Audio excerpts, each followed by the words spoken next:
कुछ लोग भाग्य को बलवान समझते हैं और उसी के भरोसे रहना चाहते हैं। कुछ लोग परिश्रम को अधिक महत्व देते हैं और जीवन में खूब परिश्रम या पुरुषार्थ करके महान बन जाते हैं।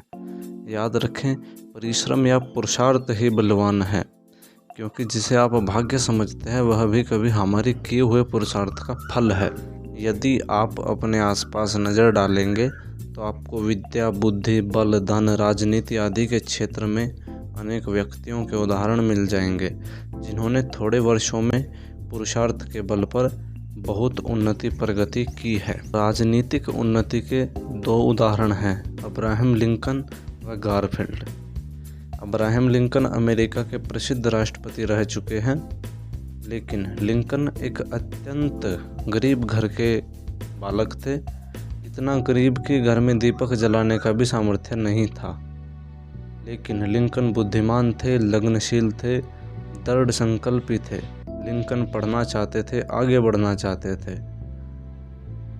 लिंकन ने गरीबी को अपनी उन्नति के मार्ग में बाधा नहीं बनने दिया। लिंकन के माता पिता के पास पढ़ाने का खर्च वहन करने के पैसे नहीं थे। लिंकन दिन में एक साधारण से स्कूल में पढ़ने जाता और स्कूल के बाद के समय में मजदूरी करता था। लिंकन अपने पढ़ाई का खर्चा भी पूरा करते और घर का खर्च भी। रात्रि के समय वह पाठ याद करते, रोज का पाठ रोज पूरा करते। लिंकन अपनी कक्षा में हमेशा आगे रहते थे। लिंकन कभी भी किसी भी काम को आगे के लिए नहीं छोड़ते थे। लिंकन के घर में रात्रि में प्रकाश करने के लिए, दीपक जलाने के लिए तेल नहीं था। लिंकन सड़कों के किनारे लगे लैंपों के प्रकाश में बैठकर अपनी पढ़ाई पूरी करते थे। लिंकन ने परिश्रम के महत्व को समझा था।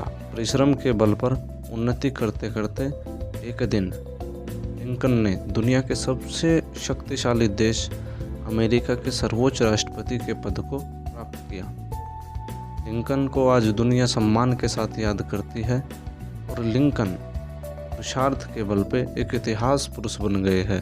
एक ऐसी ही घटना अमेरिका के एक दूसरे राष्ट्रपति गारफील्ड की है। गारफील्ड भी एक गरीब घर के बालक थे। वह पढ़ना चाहते थे, जीवन में कुछ बनना चाहते थे, किंतु घर में फीस देने के लिए पैसा नहीं था। एक दिन वह एक स्कूल के हेडमास्टर के पास गए और बोले, श्रीमान, मैं पढ़ना चाहता हूँ, किंतु मैं बहुत गरीब घर का हूँ। मेरे माता पिता के पास न तो फीस देने के पैसे हैं और न पुस्तक आदि खरीदने के। यदि आप मेरी सहायता कर दे तो मैं पढ़ लिख सकता हूँ।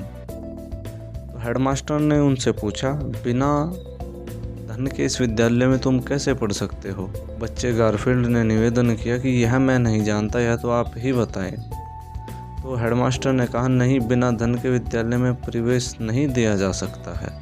बालक गारफील्ड को स्पष्ट मना कर दिया। तो प्रतिभाशाली बालक ने हिम्मत नहीं हारी और एक बार फिर निवेदन किया, श्रीमान, मुझे कोई भी काम दे दीजिए, मैं काम करूँगा, उसके बदले जो पैसे मिलेंगे उन्हें आप विद्यालय में जमा कर लीजिएगा। इस तरह आपका काम भी हो जाएगा और मेरी शिक्षा भी हो जाएगी। हेडमास्टर ने आश्चर्य से और ध्यान से बालक की ओर देखा।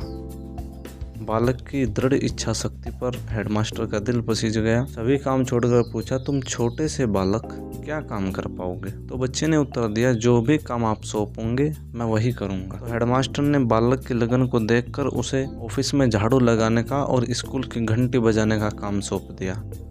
हेडमास्टर ने बालक गारफील्ड के काम को एक सप्ताह तक परखा। बालक पूरी ईमानदारी से और ठीक समय पर सब कार्य करता था। गारफील्ड को विद्यालय में प्रवेश दे दिया गया। वह काम भी करता और पढ़ाई भी। शेष समय में वह पढ़ाई का काम करने लगा।